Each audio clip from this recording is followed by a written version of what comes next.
नमस्कार, स्वागत है आपका न्याय पथ में।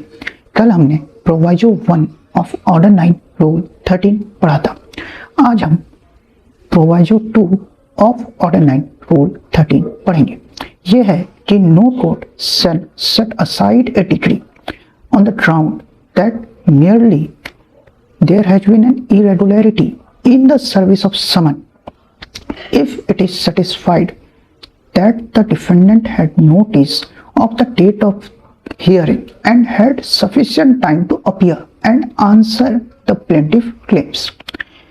कहने का मतलब यह है कि यदि डिफेंडेंट को पता है कि डेट ऑफ हियरिंग क्या है और उसके पास सफिशिएंट टाइम भी है कोर्ट में अपीयर होने का और प्लेंटिफ के जो भी क्लेम है उन्हें आंसर करने का, तो फिर एक्स पार्टे डिक्री जो है वो सेट असाइड नहीं होगी इस ग्राउंड पे कि there has been an irregularity in service of summon.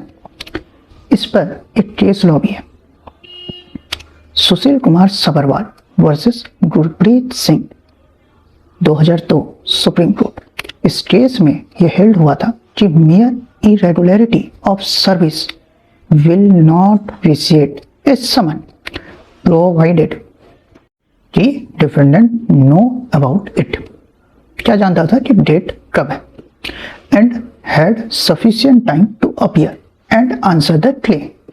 इस सवाल उठता है, can the court use its inherent power, जो कहाँ पे under 151 of CPC, to set aside and decree. इसका answer Arjun Singh versus Mahendra Kumar 1964 Supreme Court के केस में दिया गया कि only if it is not in the purview of order 9 rule 13, तो फिर कोर्ट जो है अपना इनहेरेंट पावर यूज करके डिक्री को सेट असाइड कर सकता है।